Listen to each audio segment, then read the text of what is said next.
Okay. ఈరోజు మనము inter టెస్టమెంటల్ period అంటే పాత నిబంధన, క్రొత్త నిబంధన మధ్యలో ఏం జరిగింది అనేటువంటిది మనకేం తెలియదు.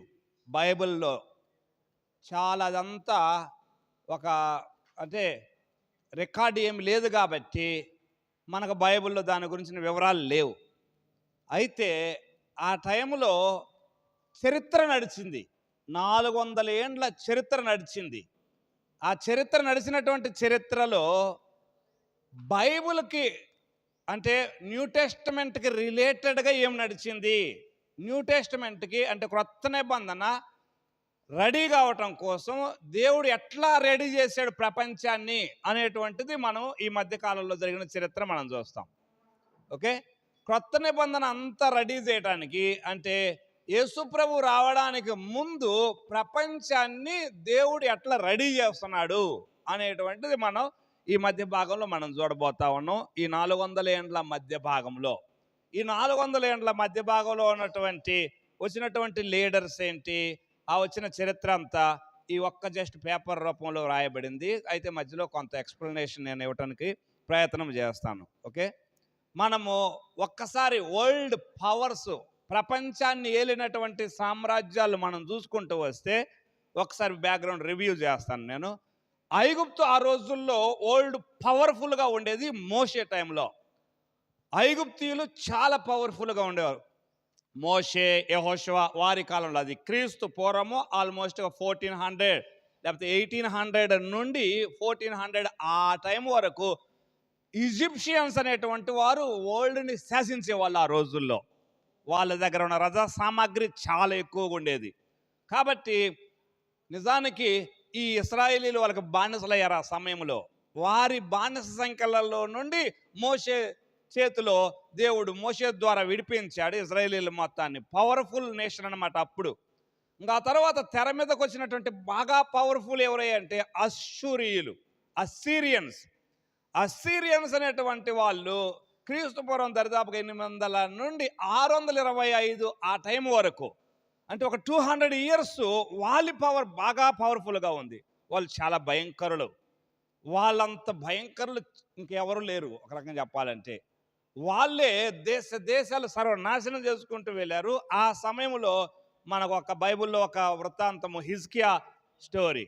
హిజ్కియా టైంలో అన్ని దేశాలను స్వాధీనం చేసుకుంటూ వచ్చి మీరంతా ఆఫ్టర్ ఆల్ ఒక చిన్న దేశము, ఎంతో లేరు, బియ్యపు గింజ ఎంత ఉన్నారు అన్నట్టుగా మాట్లాడతాడు. ఆ రోజుల్లో ఉన్నటువంటి సన్హెరేబు, అతని యొక్క సేనాధిపతి రబ్షాకే. ఆ టైంలో దేవుని యొక్క పవర్ అనేటువంటిది దేవుడు చూపిస్తాడు, తను ఎన్నిక్కి పంపిస్తాడు. ఆ టైంలో పవర్ఫుల్ నేషను అశ్షూరీయులు, రెండవ నేషన్. ఆ తర్వాత ప్రపంచం మొత్తాన్ని గడగడలాడించింది ఎవరై అంటే బబులోనీయులు.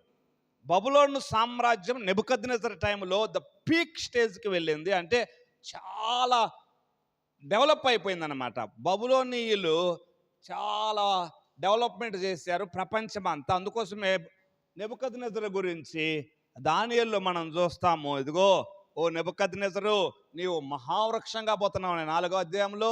అదే రీతిగా 2వ అధ్యాయంలో నీవు మహా గొప్ప సామ్రాజ్యం కాబోతున్నది, నీవు మేలిన బంగారు శిరస్సులాగా ఉంటావు నీవు అని చెప్పేసి ఆ యొక్క సామ్రాజ్యం ఎంత విస్తరించిందో బబులోను సామ్రాజ్యం చూసాం. ఆ తర్వాత వచ్చిన సామ్రాజ్యం ఎవరయ్యా అంటే మాదీయులు, పారసీకుల సామ్రాజ్యం, మీడో పర్షియన్ కింగ్డమ్ అంటారు. వాళ్ళల్లో కోరేష్ అనేటువంటి ఆయన హయాంలో మాదీయుల పారసీకుల సామ్రాజ్యం బాగా డెవలప్ అయింది. కోరేషు, దర్యావేషు వాళ్ళిద్దరూ కలిసి మాదీయ పారసీక సామ్రాజ్యాన్ని స్థాపించారు. పారసీక సామ్రాజ్యం మన ఇండియన్ హిస్టరీలో కూడా చదివాం మనం, మీరు చదివే ఉంటారు. పర్షియన్ కింగ్డమ్ అనేటువంటిది, పర్షియన్ రూల్ అనేటువంటిది. కాబట్టి బిబ్లికల్ హిస్టరీ అనేటువంటిది రియల్ హిస్టరీ, మనం ఖచ్చితంగా చెప్పగలము. It is real history. ఇదేదో కల్పించి రాసింది అసలు కాదు, రియల్ హిస్టరీ అన్నమాట. ప్రపంచ చరిత్రతో మనం దీన్ని పోల్చవచ్చు, లేకపోతే ప్రపంచ చరిత్రతో లింక్ చేయవచ్చు. కాబట్టి మీడో పర్షియన్ కింగ్డమ్ అనేటువంటిది, ఆ తర్వాత వచ్చినటువంటిది ఆ మీడియో పర్షియన్ కింగ్డమ్ వాళ్ళే ఎస్తేరు గ్రంథంలోకి వచ్చినటువంటి అక్కడ వచ్చి చూస్తే హిందూ దేశం అని కూడా ఎస్తేరు గ్రంథంలో మనం చూస్తాము. ఆ టయానికి బాగా వ్యాసల్ కింగ్స్ అంటారు. వ్యాసల్ కింగ్స్ అంటే సామంత రాజులను ఆయా దేశాలలో స్థాపించేసేసారు. సామంత రాజులు అనేటువంటి అక్కడక్కడ ఈ పర్షియన్ కింద ఉన్నారు. వాళ్ళల్లో ఒకలే మన ఇండియాలో కూడా ఆ సమయంలో ఒక సామంత రాజు ఉన్నారు అని చెప్పేసి ఎస్తేరు గ్రంథంలో మనం చూస్తాం. ఓకే, ఎస్తేరు గ్రంథం ఇంకా అయిపోయిన తర్వాత నెక్స్ట్ ప్రపంచాన్ని గడగడలాడించిన మీడియో పర్షియన్ కింగ్డమ్ తర్వాత గ్రీకు కింగ్డమ్ అనేటువంటిది నెక్స్ట్. అది మనకు బైబిల్లో లేదు, కానీ అది వస్తుంది అని బైబిల్లో రాసి ఉంది దానియేలు గ్రంథంలో. పోయినసారి చూసాం కదా, ఇదిగో చిరుతపులి ఒకటి చాలా వేగంగా 4 రెక్కలు ఉన్నవి చాలా స్ప్రెడ్ అయిపోతుంది అని, అది పడమట దిక్కు నుండి వస్తుంది అని మనం చూసాము. 7వ అధ్యాయంలో 8వ అధ్యాయంలో ఆ యొక్క చిరుతపులి ఎంత స్పీడ్గా వస్తుందో. అలెగ్జాండర్ ద గ్రేట్ వాళ్ళ నాన్న ఫిలిప్ ద మ్యాసిడోన్ అంటారు ఆయన్ని. ఫిలిప్ ద మ్యాసిడోన్, మాసిదోనీయుడైన ఫిలిప్ అనేటువంటి ఆయన పేరుకి ఆయన పేరును బట్టి ఫిలిప్పీ పట్టణం అనేటువంటి పేరు పెట్టబడింది. మనకు బైబిల్లో ఫిలిప్పీ ఉంటుంది చూడండి, ఫిలిప్లకు రాసిన పత్రిక. ఫిలిప్పీ పట్టణం అనేటువంటిది అలెగ్జాండర్ వాళ్ళ నాన్న పేరు గుర్తు కోసం అని ఆ ఫిలిప్పీ ఆ ప్రాంతంలో ఉన్నటువంటి ఆ పట్టణంకి ఆ పేరు పెట్టే వాళ్ళ నాన్న పేరు. ఓకే, కాబట్టి ఫిలిప్ ద మ్యాసిడోన్ అనేటి ఆయన స్టార్ట్ చేసి ఆ తర్వాత ఆయన కొడుకు అలెగ్జాండర్ ప్రపంచాన్ని మొత్తం ఆయన స్వాధీనం పరుచుకుంటాడు. ఇది ఈ మ్యాప్లో మీకు వాళ్ళు వస్తారు. అలెగ్జాండర్ కింగ్డమ్, గ్రీకు సామ్రాజ్యం అనేటువంటిది. గ్రీకు సామ్రాజ్యం తర్వాత వచ్చేటువంటి నెక్స్ట్ సామ్రాజ్యం ఏంటంటే రోమన్ సామ్రాజ్యము. ఆ రోమన్ సామ్రాజ్యమే ఆ తర్వాత దానియేలులో కూడా మాట్లాడాడు. దానియేలులో కూడా రోమన్ సామ్రాజ్యం వస్తుంది. 2వ అధ్యాయంలో తల, ఛాతీ, భుజములు, ఉదరము, కాళ్ళు, ఆ తర్వాత పాదములు, వేళ్ళు అనేటువంటి ఆ వర్ణన చూపిస్తాడు 2వ అధ్యాయంలో దానియేలులో. ఆ పాదములు, వేళ్ళు అనేటువంటిదే అదే రోమన్ సామ్రాజ్యం కంటిన్యూ అవుతుంది. ఇప్పుడు కంటిన్యూ అవుతా ఉంది. రోమన్ సామ్రాజ్యం ఇప్పుడు కంటిన్యూ అవుతా ఉంది. ఇది ఎప్పటి వరకు కంటిన్యూ అవుతుంది అంటే యాంటీ క్రైస్ట్ వచ్చేంత వరకు ఇది కంటిన్యూ అవుతుంది. యాంటీ క్రైస్ట్ వచ్చేంత వరకు ఇది కంటిన్యూ అయ్యి చివరికి మిలీనియల్ కింగ్డమ్ అంటే 1000 ఏండ్ల పరిపాలన ఎప్పుడైతే యేసుప్రభువారు స్టార్ట్ చేస్తారో రోమన్ రూలు అంతమవుద్ది. అప్పుడు చివరికి దేవుడే యేసుప్రభువారి పరిపాలన కొనసాగుతుంది. కాబట్టి ఈ ఇంటర్టెస్టమెంటల్ పీరియడ్లో మనం చూసేదానికి ముందు ఈ ప్రపంచాలైన సామ్రాజ్యాల గురించి మనం మాట్లాడుతూ ఉన్నాము. పారసీకుల సామ్రాజ్యం అనేటువంటిది దీంట్లో మనం ఈ పేపర్లో మనం గమనిస్తూ ఉన్నాము. సత్యం గారు మీకు కొన్ని పేపర్లు ఇస్తాను, వచ్చిన వాళ్ళకి మొత్తానికి మీరు అక్కడ ఉండి ఇస్తా ఉన్నాను.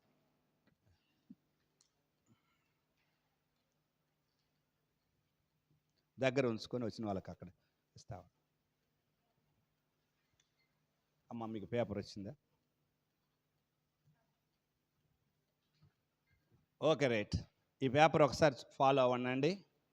పారసీకుల సామ్రాజ్యం ఈ పేపర్లో ఫస్ట్ పేజీలో పాత నిబంధన కొత్త నిబంధన మధ్య కాలంలో జరుగుతున్న చరిత్ర, దాని గురించి పారసీకుల సామ్రాజ్యం. ఎందుకు పారసీకులను పెట్టాము అంటే మనం చూస్తే దీంట్లో మలాకీ గ్రంథము, ఎస్తేరు, ఎజ్రా, నెహెమియా, ఎస్తేరులు, ఆ మలాకీ గ్రంథము ఇవన్నీ ఒకే టైంలో చివరలో ఉంది కాబట్టి అందుకోసం వాళ్ళని కూడా ఇక్కడ ఇంక్లూడ్ చేశాం. చూడండి, పారసీకుల రాజ్యం కోరేషు అనేటువంటి ఆయన స్టార్ట్ చేసింది. మనం ఇందాక మాట్లాడుకున్నాము. సైరస్ అంటారు ఇంగ్లీష్లో. కోరేషు 538 నుండి 529 వరకు ఉన్నాడు కోరేష్. ఆయన గురించి రెఫరెన్స్లు మనకు 2వ దినవృత్తాంతాలు 2 క్రానికల్స్లో 36, 22, 23 వచనాల్లో ఉన్నాయి. బబులోనును స్వాధీనం చేసుకున్నారు. ఆ రోజు మేనే టేకెల్ ఫార్సిన్ అని ఉంది కదా 5వ అధ్యాయంలో, దానియేలు 5లో. మేనే టేకెల్ ఫార్సిన్ ఆ రాత్రే హతుడైపోయాడు బెల్షాజరు అని ఉంది. ఆ రాత్రే హతం చేసింది ఎవరు అంటే కోరేషు, దర్యావేషు ఇద్దరు అటాక్ చేసి బబులోను మీద అటాక్ చేసి ఆ రాత్రి చంపేస్తారు. వాళ్ళ వశం చేసుకుంటారు పారసీకులు. బబులోను స్వాధీనం అవుద్ది.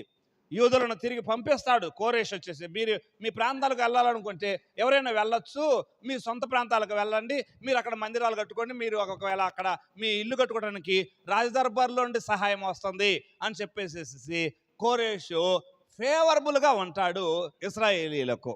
ఆ మాటలు మనకు అక్కడ చూస్తే మీకు వాక్య భాగం ఉన్నది. దానియేలు 1:21లో 6:28లో 10:1లో ఎజ్రా 1-5 అధ్యాయాల మధ్యలో ఈ అంత యూదులు తిరిగి రావటం, యూదులందరూ తిరిగి రావటం అనేటువంటిది ఎజ్రా 1వ అధ్యాయం నుండి 5వ అధ్యాయం వరకు మనం చూస్తాం. ఓకే, కాబట్టి కోరెష్ టైంలో యూదులు తిరిగి వచ్చారు బబులోన్ నుండి, కానీ తక్కువే వచ్చారు. కోరెష్ టైంలో చాలా తక్కువే వచ్చారన్నమాట. ఓకే, అయితే కొద్దిమంది వచ్చారు, ఒక 50,000 మంది వరకే వచ్చారు. నెక్స్ట్ చూస్తే కాంబిసెస్, నెక్స్ట్ ఉన్నటువంటి ఆయన కాంబిసెస్ అనేటువంటి ఆయన, ఈయన 529 నుండి 522 వరకు పరిపాలన చేశాడు. మాదీయులకు గవర్నర్ ఆయన. ఓకే, ఆయన గురించి రెఫరెన్స్ దానియేలు 5:31లో ఉంది. 6, 9, 25 వచనాల్లో 9వ అధ్యాయం 1వ వచనంలో 11వ అధ్యాయం 1వ వచనంలో ఉన్నవి. నెక్స్ట్ వచ్చినటువంటి ఆ పారసీకుల రాజు గౌమాత అనేటువంటి ఆయన 5:22లో ఉన్నాడు. 521 అంటే జస్ట్ కొంతకాలమే దర్యావేషు చేత ఈయన అణగదొక్కబడ్డాడు అని చరిత్ర చెబుతుంది. ఇంకా దర్యావేషు నెక్స్ట్ వచ్చేది. ఈ దర్యావేషే మనకు కనిపిస్తాడు దానియేలు గ్రంథంలో కనిపిస్తాడు. దర్యావేషు 521 నుండి 486. గ్రీకు సామ్రాజ్యాన్ని ఇతడు జయించాడు ఆ రోజుల్లో, గ్రీకు సామ్రాజ్యాన్ని. ఓకే, దేవాలయం కట్టుకోవటానికి అనుమతించాడు. అంటే అనుమతించడం అంటే కోరెష్ ఆల్రెడీ శాసనం ఇచ్చాడు, అది కొంతకాలం ఆగిపోయింది పని, ఒక 15 ఏండ్లు ఆగిపోద్ది. దరిదాపుగా 538లో తిరిగి వస్తారు. 538లో తిరిగి రాగానే 536లో పని స్టార్ట్ చేస్తారు, దేవాలయపు పని. 36లో స్టార్ట్ చేసిన తర్వాత ఈ లోకల్లో ఉన్నటువంటి నాయకులు కొందరు అబ్జెక్షన్స్ పెడతారు. వీళ్ళు దేవాలయం కట్టడానికి వీల్లేదు అనేటప్పుడు ఆ టైంలో జనమంతా అరే ఎటు ఆటంకాలు వచ్చాయిలే, ఇంకా ఇల్లు అన్న కట్టుకుందాం, ఇల్లు కట్టుకోవటం మొదలు పెడతారు. ఇల్లు కట్టుకోవటం మొదలుపెట్టినప్పుడు అందుకే హగ్గై వచ్చేసేసి దేవాలయం పాడు దెబ్బలాగుంటే మీరు సరంబి వేసిన ఇళ్లలో ఉండటం ఇది న్యాయమా అని చెప్పేసి హగ్గయి ఈ జకర్యాలు వచ్చేసి జనాన్ని హెచ్చరిక చేస్తారు. వీళ్ళ యొక్క ఆ ప్రేరేపణతో, మోటివేషన్తో మరలా ఇంకొకసారి దేవాలయం కట్టుకోవాలని ప్రయత్నం చేసినప్పుడు మరి మళ్ళా అక్కడ బబులోన్లు పరిపాలన చేస్తున్నటువంటి దర్యావేషు గారికి లెటర్ రాద్దాము, విజ్ఞప్తి చేద్దాము. ఆనాడు కోరెష్ గారు ఆల్రెడీగా ఆజ్ఞ ఇచ్చారయ్యా, రాజ్ దర్బార్లోంచి మెటీరియల్ అంతా సప్లై చేస్తామని, ఖర్చు అంతా చేస్తామని ఒక్కసారి పరిశీలన చేయండి అని చెప్పేసి మళ్ళీ రిక్వెస్ట్ పెడతారు దర్యావేషుకి. అప్పుడు దర్యావేషు ఉన్నాడు అన్నమాట. ఈ దర్యావేషు అరే ఇదేందో లెటర్ వచ్చిందో వాళ్ళ దగ్గర నుంచి, దీన్ని చెక్ చేయండి అని చెక్ చేస్తే అవునండి అట్లనే కోరెష్ గారు ఆల్రెడీ ఆజ్ఞ ఇచ్చేశారు కాబట్టి ఉన్నది అంటే 520లో పని స్టార్ట్ చేస్తారు. ఓకే, 536 నుండి 20 వరకు పని ఆగిపోయింది. ఆల్మోస్ట్ 15 ఇయర్స్, 36 కిందకు వస్తాం, 15 ఇయర్స్ ఆగిపోయింది. 520లో పని స్టార్ట్ అవుద్ది, అది ఎజ్రాలో మనకు కనపడుతుంది. 520లో పని స్టార్ట్ అయిందా 16 కల్లా పూర్తి చేస్తారు, 16-15 కల్లా, వితిన్ 4 ఇయర్స్. ఓకే, 4 ఇయర్స్ కల్లా పూర్తి చేస్తారు ఈ దర్యావేషు యొక్క హెల్ప్తో. దేవాలయం కట్టడానికి అనుమతించాడు ఆయన. ఓకే, 516లో దేవాలయం పూర్తి చేయబడింది. అక్కడ రాశాం చూడండి, 16లో పూర్తి చేయబడింది. దేవాలయం ఏంటి ఇశ్రాయేలీలకు? దేవాలయం చాలా ప్రాముఖ్యత వాళ్ళకు. దేవాలయం లేకపోతే వాళ్ళు అసలు ఇంకా ఏదో కుడిచేయి తీసేసినట్టే ఉంటుంది వాళ్ళకి. దేవాలయం అంటే ప్రాణం వాళ్ళకు. దేవాలయం కోసము వాళ్ళు ఎంతవరకైనా వెళ్తారు. ఇంటర్టెస్టిమెంటల్ పీరియడ్లో ఇంకా ముందు వస్తుంది, మధ్యలో ఈ తర్వాత వచ్చిన నాయకులు ఆ దేవాలయాన్ని అపవిత్రం చేయటం, దానికోసం ఎంత పోరాటం చేస్తారో అది తర్వాత మనం నెక్స్ట్ ఆ పేజీ తిప్పితే అక్కడ ఉంటుంది, మనకు దొరుకుతుంది. ఓకే, దేవాలయం అంటే ఇశ్రాయేలీలకు ప్రాణంతో సమానం. మన వేరే దేశాలలో వేరే జనులకు దేవాలయం అంటే ఒకసారి పోయేద్దాం అనుకుంటారు, కానీ ఇశ్రాయేలు అట్లా కాదు. దేవాలయం అంటే వారికి ప్రాణం. దేవాలయం కోసం ఆ దేవాలయాన్ని చాలా జాగ్రత్తగా, చాలా పవిత్రంగా చూసుకుంటా ఉంటుంటారు. అందుకోసమే దేవుడు వాళ్ళను కూడా మర్చిపోకుండా, పితరులకు ఇచ్చిన వాగ్దానం బట్టి వాళ్ళని మర్చిపోకుండా వాళ్ళని మరల దర్శిస్తూనే వచ్చాడు. ఎందుకు? అసలు వాళ్ళంత అవిధేయులు ఎవరున్నారు ప్రపంచంలో? వాళ్ళను కొట్టినంత ఎవరిని కొట్టలా దేవుడు, వాళ్ళని కొట్టినంత ఎవరిని కొట్టలా, మళ్ళీ వాళ్ళని దగ్గరకు తీసుకున్నంతగా ఎవరిని తీసుకోవాలా. భయంకరమైనటువంటి క్రూసేడ్లు వచ్చాయి తర్వాత క్రీస్తు శకములో. క్రూసేడ్లు వచ్చి భయంకరంగా రక్తపాతమైంది ఆ ఏరియాలో. రక్తపాతమే, ఏర్లు పారింది రక్తపాతం. అయినప్పటికీ అంత వాళ్ళని శిక్షించాడా, మళ్ళా దగ్గర తీసుకుంటాడు. ఎందుకంటే వాళ్ళకు ఎక్కడో ఉంది ఒక ఆశ. దేవుడంటే వాళ్ళకి ఎనలేని ప్రాణం, అది ఏమంటారు, ఎనలేని ప్రేమ, అవినాభావ సంబంధం ఉన్నది. అది ఎక్కడ నుంచి వచ్చింది? అబ్రాహాము నుంచి వచ్చింది. అబ్రాహాము పితరుడైనటువంటి అబ్రాహాము నుంచి ఏమొచ్చింది? ఆ జీన్స్ వచ్చేసా ఇశ్రాయేలీయులు. కాబట్టి అందుకోసమే పితరులలో ఎవరికైనా దేవుడంటే ఎక్కువ మక్కువ ఉంటుందా, ఆటోమేటిక్గా జీన్స్ ఎవరికి వస్తాయి? నెక్స్ట్ జనరేషన్స్కి గ్యారంటీగా వస్తాయి. నాలో దేవుడంటే ఆపేక్ష, దేవుడంటే ప్రాణం గనక ఆ కొటకలాడటం అంటారు చూడండి తెలుగులో మనం. ఆ దేవుడంటే ఎందుకు ఇంత కొటకలాడుతున్నాడు, ఎందుకు వీడికి ఇంత ఆపేక్ష దేవుడంటే అనేటువంటిది ఉంటుందా ఎవరికైనా? అదే జీన్స్ తర్వాత తరాల్లో గ్యారంటీగా వస్తాయి, డెఫినెట్గా వస్తాయి ఆ జీన్స్. మన ఆ ఆశ, దేవుడంటే ఆశ, తపన అది ఉండాలి మనకు. అది ఉంటే ఎప్పటికైనా తర్వాత జనరేషన్లో అది కనిపిస్తుంది, మళ్ళీ వస్తుంది, కనపడదు. ఓకే, కాబట్టి అందుకోసం దేవుడు వాళ్ళని విడిచిపెట్టలేదు. తర్వాత అహష్వేరోషు వస్తాడు. అహష్వేరోషు దర్యావేశు తర్వాత అహష్వేరోషు 486 నుండి 465 గ్రీకులు ఇతన్ని ఓడించారు. అంతకుముందు చూస్తే గ్రీకుల మీద జయం పొందాడా దర్యావేషు. అయితే గ్రీకులు ఇతన్ని ఓడించారు. అంటే గ్రీకులు ఏమవుతుంది, క్రమక్రమంగా గ్రీకులు పవర్లోకి వస్తున్నారు క్రమక్రమంగా. ఓకే, ఇతడు ఎస్తేరును వివాహం ఆడతాడు. ఎస్తేరు గ్రంథం 2వ అధ్యాయంలో మనం చూస్తాము అహష్వేరోషు ఎస్తేరును వివాహం ఆడటం. ఆ తర్వాత అర్థహసస్త ఈయనకు మరొక పేరు ల్యాంగిమ్యానస్ అనేటువంటిది 464 నుండి 424 వరకు.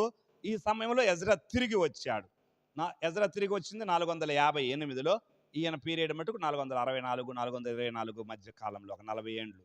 ఓకే, జస్ట్ నెహెమ్యా అదే టైంలో నెహెమ్యా కూడా తిరిగి వస్తాడు గోడల కట్టడానికి. ఎజ్రా వచ్చింది, ఎజ్రా 7-8 అధ్యాయాల్లో ఉంటుంది. నెహెమ్యా తిరిగి వచ్చింది. నెహెమ్యా 2వ అధ్యాయం 1, 5వ అధ్యాయం 14, 13వ అధ్యాయం 16 నెహెమ్యా తిరిగి రావటం. ఓకే, ఈ సమయంలో నెహెమ్యా ఎజ్రాలో బబులోన్లో ఉన్నారు. ఆ బబులోన్లో ఉన్నటువంటి వీరు ఈ ప్రాంతానికి, ఇజ్రాయెల్ ప్రాంతానికి తిరిగి వస్తారు. నెక్స్ట్ వచ్చేటువంటి ఆ రాజు ఎవరయ్యా అంటే దర్యావేషు 2. ఈయనకి మరొక పేరు కోడోమ్యానస్ అంటారు ఈయన్ని. ఈ దర్యావేషు 2 అనేటువంటి ఈయన టైంలో తర్వాత అలెగ్జాండర్ చూడండి, ఈ గ్రీకులు అలెగ్జాండర్ ఇతన్ని ఓడించటం మనం చూస్తాం. దర్యావేషు 2 అనే ఇతన్ని ఓకే గ్రీకులు ఓడించారు 330లో. నెక్స్ట్ వచ్చేది గ్రీకు సామ్రాజ్యం. ఈ వ్యక్తి గురించి నెహెమ్యా 12:22లో ఆ రెఫరెన్స్లు కూడా ఉన్నాయి మనకు. ఓకే, అలెగ్జాండర్ వచ్చిన ఆ టైంలో అలెగ్జాండర్ మాసిదోనియా అనేటువంటిది యూరప్లో ఉంటుందండి. అది గ్రీసు, రోమ్ ఆ ప్రాంతంలోనిది అనమాట. పడమట ఉంటుంది, ఇజ్రాయేలుకు పడమట ఉంటుంది. కాబట్టి అలెగ్జాండర్ అనేటువంటి ఇతడు చాలా చిన్న వయసులోనే ప్రపంచాన్ని స్వాధీనం చేసుకున్నాడు. Just with in the span of 10 years అనొచ్చు. 333 నుండి 323 వరకే. జస్ట్ 10 yearsలో ఎట్లా ప్రపంచాన్ని స్వాధీనం చేసుకుంటారు? అసలు ఆఫ్టర్ యెరూషలేమును దాటెత్తడానికి నెబుకద్నెజరుకి ఎన్ని సంవత్సరాలు పట్టిందని పోయినసారి చెప్పుకున్నా. 2.5 ఏండ్లు ముట్టడి దెబ్బ వేశాడు యెరూషలేమును స్వాధీనం చేసుకోవడానికి. ప్రపంచాన్ని గడగడలాడించిన నెబుకద్నెజరు యెరూషలేమును స్వాధీనించడానికి 2.5 ఏండ్లు పట్టింది ముట్టడి దెబ్బ వేయడానికి. మరి ప్రపంచాన్ని ఈ అలెగ్జాండర్ ఎట్లా స్వాధీనం చేసుకున్నాడు? With in the span of 10 yearsలో. 10 yearsలో ఎట్లా స్వాధీనం చేసుకున్నాడు అంటే ఒక టెక్నిక్ వాడాడు అలెగ్జాండర్. ఏం వాడాడో తెలిసిన, అతని సైన్యంలో ఉన్నటువంటి వాళ్లకు, అరే మీరు ఒక ప్రాంతం మీదకి వెళ్తారా, దాన్ని స్వాధీనం చేసుకుంటే అక్కడ ఉన్న ఆస్తి మొత్తం మీదే రానేవాడు. ఇంకేం చేస్తారు వీళ్ళు? కసిగా వెళ్తారు.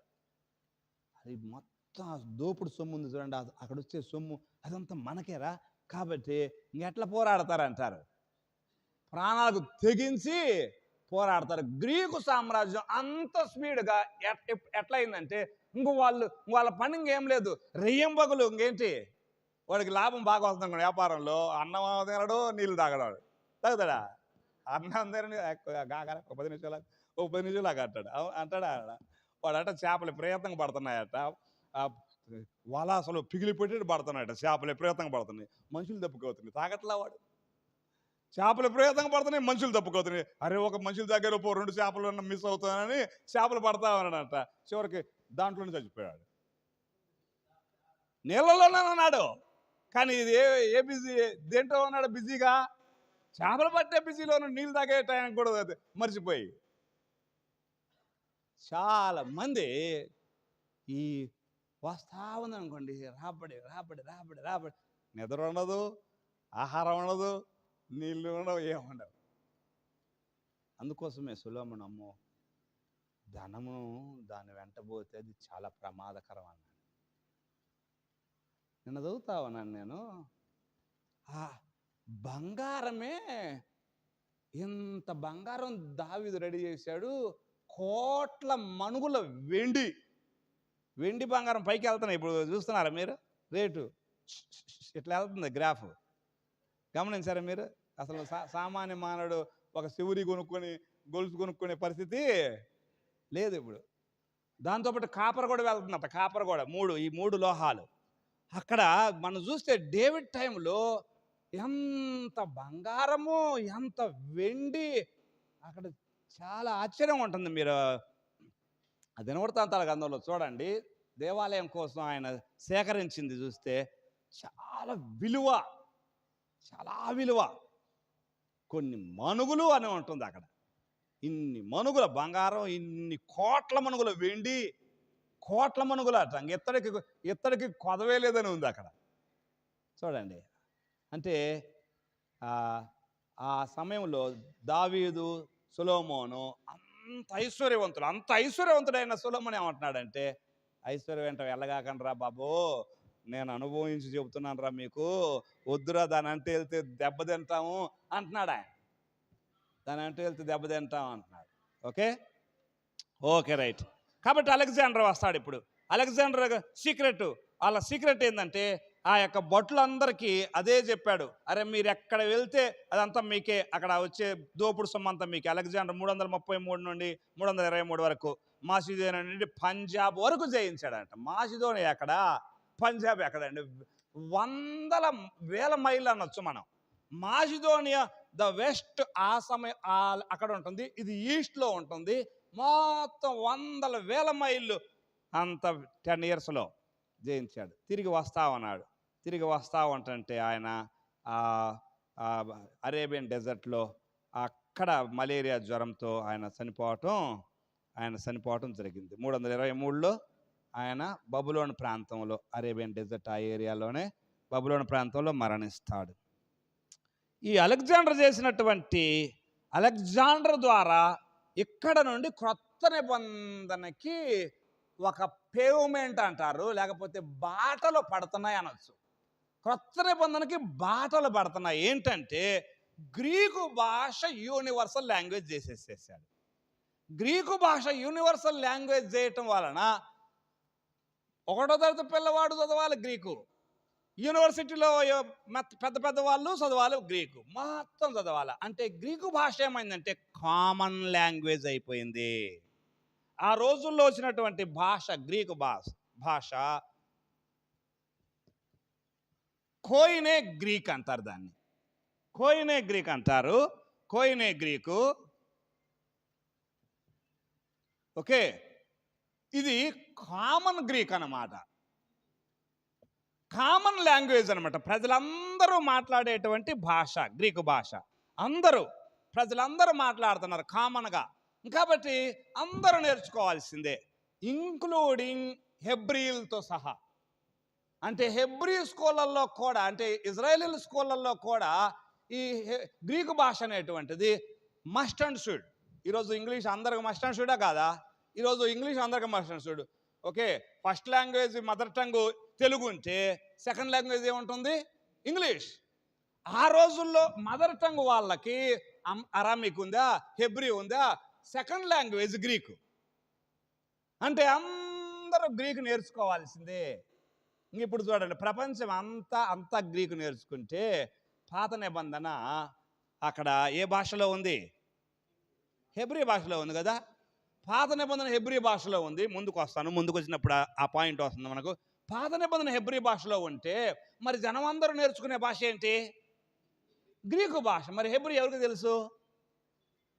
హెబ్రీ ఓన్లీ ఆ పూర్వపు తరం ఉందే, ఆ తరము వాళ్ళకే తెలుసు, నెక్స్ట్ జనరేషన్కి తెలియదుగా. ఈ అలెగ్జాండర్ వచ్చిన తర్వాత నుండి పుట్టిన తరానికి హెబ్రీ తెలియదు. అందుకోసం ఇప్పుడు ఏం చేయాలి? ప్రపంచం అంతటి భాషలోనికి హెబ్రీ బైబిల్ని ట్రాన్స్లేట్ చేయాలి. ఇప్పుడు ఏమవుతుంది? ప్రపంచం అంతటికి బైబిల్ భాషలోనికి వెళ్ళే అవకాశం వచ్చిందా రాలేదా? చూడండి, దేవుడు రెడీ చేస్తున్నాడు ప్రపంచానికి సువార్త వెళ్ళటానికి, అంటే దేవుని గురించి తెలియజేయటానికి దేవుడు ప్రిపేర్ చేస్తున్నాడు రాజ్యాలను. దేవుడు ప్రిపేర్ చేస్తున్నాడు. సైలెంట్ యుగం అంటాం మనం, ఏమీ చేయలేదు అంటాం, కానీ దేవుడు చాలా చేస్తున్నాడు. ఇదే సమయంలో ఈ గ్రీకు అనేటువంటిది వాళ్ళు ఏం చేశారంటే మొత్తం గ్రీకు థింకింగే.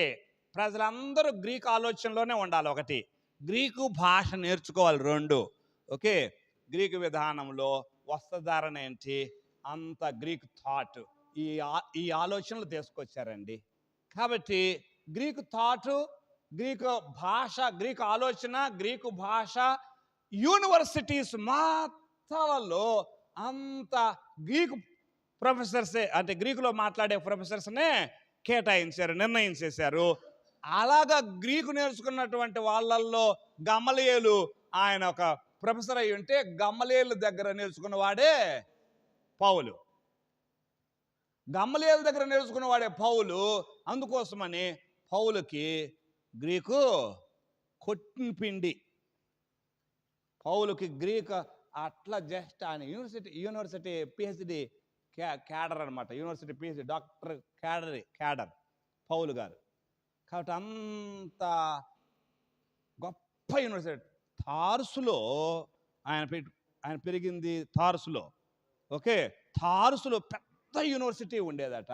అది కూడా వండర్ఫుల్ యూనివర్సిటీ, ఫేమస్ యూనివర్సిటీ ఉన్నది తార్సులో ఆ రోజుల్లో, పౌలు గారు ఉన్న రోజుల్లో. పౌలు గారి యొక్క స్టడీస్ సామాన్యమైన స్టడీస్ కాదు, కానీ ఎంత తగ్గించుకున్నాడు. ఏం పని చేశాడు? తన వాళ్ళతో పని చేయటానికి, తన వాళ్ళ పోషణ కోసం. అరే ఇదేంద్రా, ఈ డాక్టర్ ఏంద్రా, ఈ పని చేస్తున్నాడు, అంత డాక్టర్ చదివి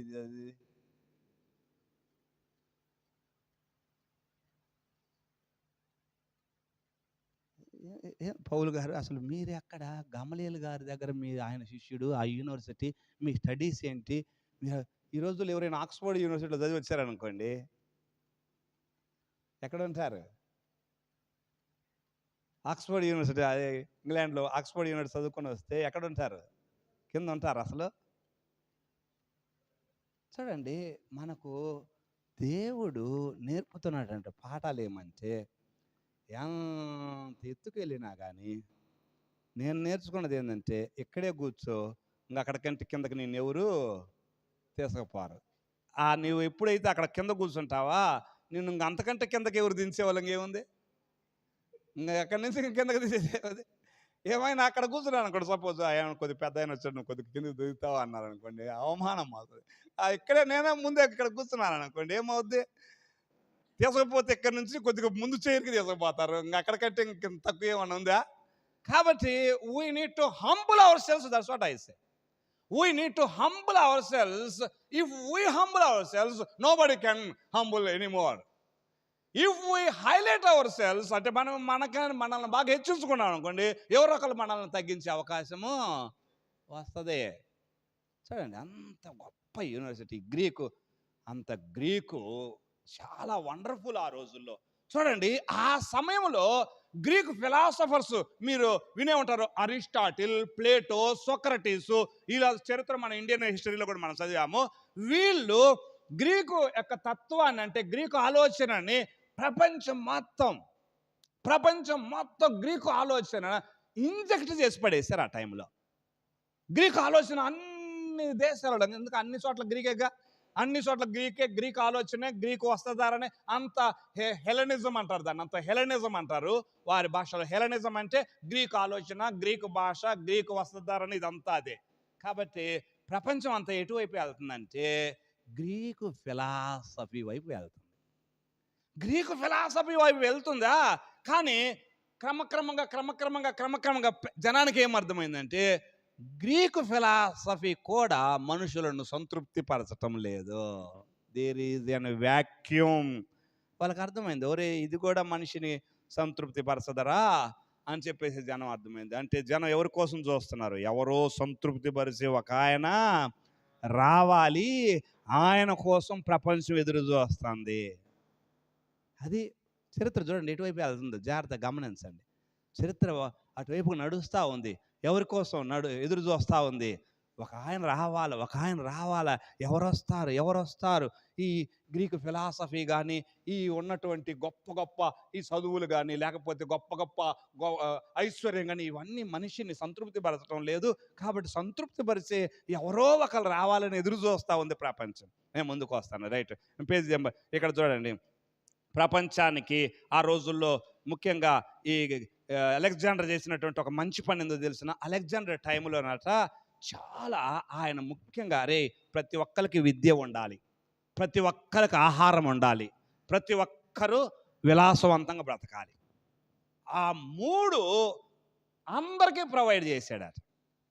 ప్రతి ఒక్కరు విద్య ఉండాలి, ప్రతి ఒక్కరూ ఆకలితో అలమటించకూడదు, అందరూ సుఖంగా ఉండాలి అని అలెగ్జాండరు ఆయన టైంలో ఈ మూడింటిని చాలా హైలైట్ చేశాడట. ఓకే, నెక్స్ట్ గ్రీకు సామ్రాజ్యము, అలెగ్జాండరు మరణము తర్వాత గ్రీకు సామ్రాజ్యం పేజీ తిప్పండి. గ్రీకు సామ్రాజ్యం ఏమైంది? 4 భాగాలు అయిపోయింది. గ్రీకు సామ్రాజ్యం అంతా అక్కడ అటో ఇటుగా రోమా దగ్గర నుండి ఇటు ఇండియా వరకు ఉన్న సామ్రాజ్యం అంతా నలుగురు పంచుకున్నారు. వాళ్ళల్లో నలుగురు పేర్లు ఇచ్చాను అక్కడ చూడండి. మీరు చూస్తే గ్రీకు సామ్రాజ్యం కసాండర్ అనేటువంటి ఆయన మొదటి ఆయన మాసిదోనియా ప్రాంతాన్ని తీసుకున్నాడు, అంటే సొంత ఆ ప్రాంతంలో ఉన్న ఏరియా. రెండో ఆయన లిసిమాకస్ అనేటువంటి ఆయన గ్రీస్ ప్రాంతాన్ని తీసుకున్నాడు. మూడో ఆయన సెల్యూకస్. ఈ సెల్యూకస్ అనేటువంటి ఆయన పర్షియాని ఆసియా భాగాన్ని తీసుకున్నాడు. పర్షియన్లు అంటే ఏంటి? ఇందాక చెప్పుకున్నాం, పారసీకులు అనేటువంటి మాదీయులు పారసీకులు ఉన్నారే ముందు సామ్రాజ్యం, అంటే బబులోన్ ఏరియా. ఆ బబులోన్ ఏరియా ప్లస్ ఆసియా భాగము. ఆసియా భాగం అంటే ఈ సిరియా, ఇజ్రాయేలు, ఈ భాగాలు వస్తాయి. పర్షియన్లు అంటే అక్కడ ఈస్ట్ అంటే బబులోన్ ఏరియా.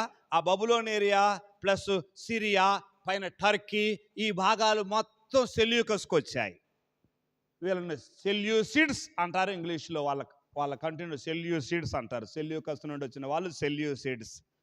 ఓకే, వీళ్ళ టైము 311 నుండి 280 వరకు. ఇంకా తర్వాత మీరు చూస్తే 4వ వ్యక్తి టోలమీ అనేటువంటి ఆయన ఒక సైన్యాధ్యక్షుడు. ఈ నలుగురు సైన్యాధ్యక్షులండి, ఆ అలెగ్జాండర్లో కింద ఉన్నటువంటి సైన్యాధ్యక్షులు. టోలమీ ఐగుప్తు భాగాన్ని ఏర్పాటు చేసుకుంటాడు. ఈ సెల్యూకస్ టోలమీ వీళ్ళిద్దరు ఉన్నారు చూడండి. మీకు మ్యాప్లో ఒకసారి బైబిల్లో మ్యాప్ వెనక తిప్పండి. ఒకసారి బైబిల్లో మ్యాప్ ఒకసారి వెనక తిప్పండి.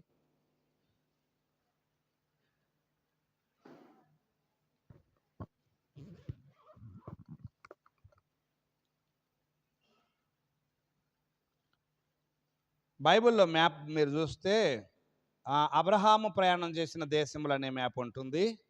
ఒకసారి చూడండి, అబ్రహాము ప్రయాణం చేసిన దేశములు. ఫస్ట్ మ్యాప్ పాత బైబిల్లో అయితే అది ఆదికాండంతో సంబంధం ఉన్న దేశములు అని ఒకటి ఉంటుంది. కొత్త బైబిల్లో అయితే ఆదికాండంతో సంబంధం ఉన్న ప్రదేశములు ఉందా? అబ్రహాము ప్రయాణం చేసిన దేశములు అనేటువంటిది పాత బైబిల్లో. కొత్త వాటిల్లో అయితే ఆదికాండంతో సంబంధం ఉన్నది. అక్కడ మీరు జాగ్రత్త గమనించండి. మహాసముద్రం ఉందా? దొరికిందా మహాసముద్రం, మధ్యధరా సముద్రం అని? ఈ లెఫ్ట్ సైడ్లో మహాసముద్రం ప్రక్కనే మీరు చూస్తే యెరూషలేము ఏమన్నా దొరికిందా? యెరూషలేము ఉంది. కిందకు వస్తే మీరు ఈజిప్టు లేకపోతే గోషెను అనే ప్రాంతం దొరికిందా కింద? ఈ లెఫ్ట్ సైడ్లోనే మహాసముద్రం కింద ఈజిప్టు, గోషెను, ఐగుప్తు. ఓకే, మీరు ఇప్పుడు యెరూషలేముకు పైకి వెళ్ళండి. యెరూషలేముకు పైకి వెళ్తే అక్కడ ఆరాము, దమస్కు అవి దొరికాయా? దమస్కు అనేటువంటిది డమాస్కస్ సిరియన్ క్యాపిటల్, అంటే సిరియా. ఓకే, సిరియా అంతా ఎవరి కింద ఉంది? ఇప్పుడు ఇందాక మాట్లాడుకున్నాం, సెల్యూకస్ కింద ఉంది. సిరియా, ఆసియా భాగము, టర్కీ ఆ పై భాగము, అటువైపు ఇంకా ముందుకెళ్తే అటు చూడండి మీరు బైబిల్లో ఆ బాబేలు ఊరు అయిన ఉన్నాయి. అదంతటి భాగము సెల్యూకస్కి వచ్చింది. టోలమీకి ఏ భాగం వచ్చింది? టోలమీకి ఐగుప్తు ఉంది చూడండి కింద గోషెను, ఐగుప్తు భాగం టోలమీకి వచ్చింది. అంటే సెంటర్లో ఎవరున్నారు? అటు సెల్యూకస్కి ఇటు ఐగుప్తు టోలమీకి మధ్యలో ఎవరున్నారు? ఇస్రాయేలీలు ఉన్నారు. ఇస్రాయేలీల ఆ భూభాగం ఎట్లా ఉందో తెలిసిన, ఇది బ్యాటిల్ ఫీల్డ్ అయిపోయింది. ఈ ఇస్రాయేలీల భూభాగం బ్యాటిల్ ఫీల్డ్ ఎందుకైందంటే, ఇస్రాయేలీల ఆ భూభాగంలో నుండి కింగ్స్ హైవే వెళ్ళుద్ది. ఇటు ఐగుప్తు నుండి అటు యూరప్కి, అటు నుంచి చివరికి అటు వెళ్తే బబులోనికి వెళ్ళటానికి కింగ్స్ హైవే ఈ ఇజ్రాయెల్ గుండానే వెళ్తుంది. ఇజ్రాయెల్ ఎవరి కంట్రోల్లో ఉంటుందో వ్యాపారం అంతా వాళ్ళ కంట్రోల్లో ఉంటుంది. ఇజ్రాయేల్ గనక ఎవరి చేతుల్లో ఉంటుందో, మీరు అక్కడ చూడండి మహాసముద్రం వైపున ఏముంది? కోస్టల్ రీజియన్ ఉంది చూడండి జాగ్రత్తగా. మహాసముద్రం వైపు ఏముంది? సముద్రపు ఓడరేవులు అన్నీ ఉన్నాయి. సముద్రం ఒడ్డున ఉన్నది అదంతా ప్రాంతం అంతా. అంటే ఎక్కడైతే ఆ ఓడ ప్రయాణాల ద్వారా జరిగే వ్యాపారం కానీ, ల్యాండ్ మార్గంగా ద్వారా వ్యాపారం కానీ, అంత కీ ప్లేస్ ఏ ప్లేసు? Israel place. అందుకోసము అటు సెల్యూకస్ వాళ్ళకి, ఇప్పుడు టోలమీ వాళ్ళకి ఈ ఇజ్రాయెల్ అనేటువంటిది మధ్యలో ఉండటం వలన ఇది పెద్ద బ్యాటిల్ ఫీల్డ్ అయిపోయింది, యుద్ధ భూమి అయిపోయింది అని చెప్పాలి. వాళ్ళకి ప్రశాంతత ఉంటుంది అక్కడ ఉన్న వాళ్ళకు. ఉదాహరణకు పల్నాటి యుద్ధం కారంపూడిలో జరిగింది అంటారు. ఓకే, పల్నాటి యుద్ధం కారంపూడిలో జరిగింది కదా. కొట్టుకునేది రెండు వేరు వేరు వాళ్ళు, గురిజాల వాళ్ళు, మాచెల వాళ్ళు చీడగొట్టుకుంటుంటారు. ఇప్పుడు ఈ మిద్ది మీద వాడు, ఆ మిద్ది మీద వాడు బాంబులు ఇసురుకుంటున్నారు అనుకోండి, మధ్యలో ఉన్న మిద్ది మీద వాడికి తలనొప్పి, వాడికి నిద్ర పట్టదు. అవునా కాదా? వాళ్ళు బాంబులు ఇసురుకుంటా ఉంటుంటే మధ్యలో వాడే అల్లాడిపోయేది. వారే మా ఇంటి మీద ఎక్కడ పడుద్దురా బాంబు, వాడు దూరంగా ఇసిరేయలేకపోతే వచ్చి మా ఇంటి మీద పడుద్దురా అని పడుద్దా పడదా? ఏది ఇప్పుడు సమస్య ఎవరికి వచ్చింది? సెల్యూకస్ల పైన ఉన్నారు సెల్యూకస్, కింద ఎవరున్నాడు? టోలమీ ఉన్నాడు. వీళ్ళిద్దరు ఫైటింగ్ దేనికోసం చేస్తున్నారంటే కంట్రోల్ చేయాలి. I want to control Israel. ఈ భూభాగం నా చేతుల్లో ఉంటే వ్యాపార ఓడలన్నీ అక్కడికి వస్తాయి, కింగ్స్ హైవే అక్కడి నుంచి వెళ్తుంది. కాబట్టి మొత్తం అటు నేల మీద జరిగే వ్యాపారం కానీ, సముద్ర ప్రయాణంలో జరిగే వ్యాపారం కానీ మొత్తం మన కంట్రోల్లో ఉంటుందని దానికోసం ప్రయత్నాలు. ఈ రోజు కూడా ఆ భూభాగము ఈ ఈ ముస్లిమ్స్ ఉన్నారు చూడండి, దానికోసం ఎందుకు వాళ్ళు ప్రయత్నాలు? అప్పుడు ఎంత ఉంది అది? ఎంతమంది ఉన్నారు జనం?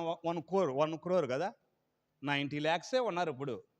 ఇజ్రాయేలీలు మొత్తం ఉన్నది 90 lakhs, 1 crore. మన ఆంధ్ర జనాభా ఎంత? 5 కోట్లు కదా, 6 కోట్ల ఆంధ్రనే ఇంతకుముందు. ఓకే, యునైటెడ్ ఆంధ్ర ఉన్నప్పుడు 2 కలిపితే ఇప్పుడు 10 కోట్లు ఉందిలేండి, ఆంధ్ర తెలంగాణ కలిపి. మన ఆంధ్రనే 5 కోట్లు ఉంటే మన ఆంధ్రలో 5వ వంతు అన్నమాట అది. ఆంధ్రలో 5వ వంతు ఇజ్రాయేలీ. 1 కోటే వాళ్ళు.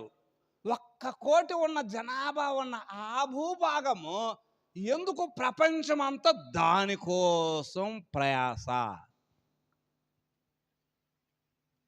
చాలా క్రూషియల్ భూభాగం అది.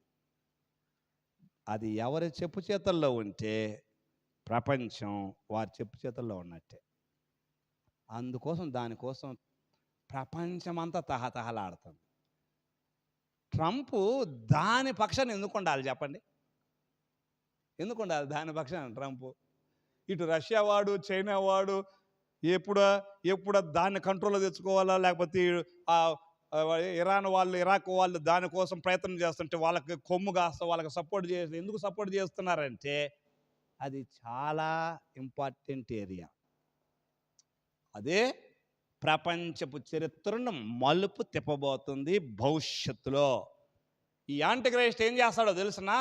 అరే, ఈ భూభాగం మొత్తం నా చెప్పు చేతల్లోనే ఉంటుంది, దీనికి ఎవడు వ్యతిరేకంగా ఉన్నా కానీ వాడు మొత్తాన్ని లేచిపోతాడు అన్నట్టుగా భూభాగం దాన్ని తన చెప్పు చేతల్లో పెట్టుకుంటాడు యాంటిక్రైస్ట్. రానున్న రోజుల్లో అందరూ వాడి మాట వినాల్సిందే. అది అంత చాలా ఇంపార్టెంట్ ఏరియా అన్నమాట. Okay, right. ఇప్పుడు చూడండి, ఈ టోలమీల గురించి, సెల్యూకస్ల గురించి ఆ తర్వాత వచ్చేటువంటి వాళ్ళు టోలమీలు సెల్యూకస్ అనేటువంటి వాళ్ళు. ఈ రైట్ సైడ్ ఉన్న వాళ్ళందరూ సెల్యూకస్ ఆ కుటుంబీకులండి. ఈ లెఫ్ట్ సైడ్ ఉన్నటువంటి వాళ్ళు టోలమీ వాళ్ళ కుటుంబీకులు. కాబట్టి వాళ్ళిద్దరి మధ్యలో జరిగేటువంటి ఫైట్ అనేటువంటిది చూస్తూ ఉన్నాం. ఓకే, అక్కడ వాళ్ళు పేర్లు ఇచ్చాను. వాళ్ళు ఎక్కడెక్కడ ఏ వాక్య భాగాలలో ఉన్నారో అవి దానియేలు గ్రంథంలో, ముఖ్యంగా దానియేలు 11వ అధ్యాయంలో వాళ్ళు ఉండటం మనం చూస్తాం. టోలమీ తర్వాత టోలమీ 2 వస్తాడు. అదే సమయంలో యాంటియోకస్ 2 అనేటువంటి ఇతను ఇటుంటాడు. సెల్యూకస్ నుంచి వచ్చిన వాళ్ళు. ఓకే, ఈ యాంటియోకస్ అనే అతను బెరెనికే అనేటువంటి ఆమెను పెళ్లి చేసుకుంటే ఆమెను టోలమీ అనేవాడు వాడు పెళ్లి చేసుకుంటాడు. ఈ ఇద్దరి మధ్యలో ఫైటు. ఓకే, వాళ్ళిద్దరి మధ్యలో మళ్ళీ ఫైటు ఆమె కోసము. ఆ తర్వాత టోలమీ 3 అనేవాడు వస్తాడు. ఇటువైపు సెల్యూకస్ 2 అనేటువంటి వాడు ఉంటాడు. ఓకే, ఆ తర్వాత టోలమీ 4. ఇక్కడ చూడండి, టోలమీ 5 దగ్గర క్లియోపాత్ర అని ఉంది. దొరికిందా క్లియోపాత్ర గురించి విన్నారా మీరు హిస్టరీలో? ఓకే, క్లియోపాత్ర చాలా అసలు ప్రపంచంలో గుర్తుండిపోయేటువంటి ఒక ఫిగర్ అంటారు. మామూలుగా ఫిగర్ అంటే వేరే అనుకోవద్దు. అంటే ప్రపంచంలో ఫిగర్ అంటే మీరు దయచేసి నన్ను అపార్థం చేసుకోవద్దండి, మామూలు చెడగా అనుకుంటారు. ప్రపంచంలో గుర్తుండిపోయేటువంటి ఒక వ్యక్తి, అది నా పాయింట్.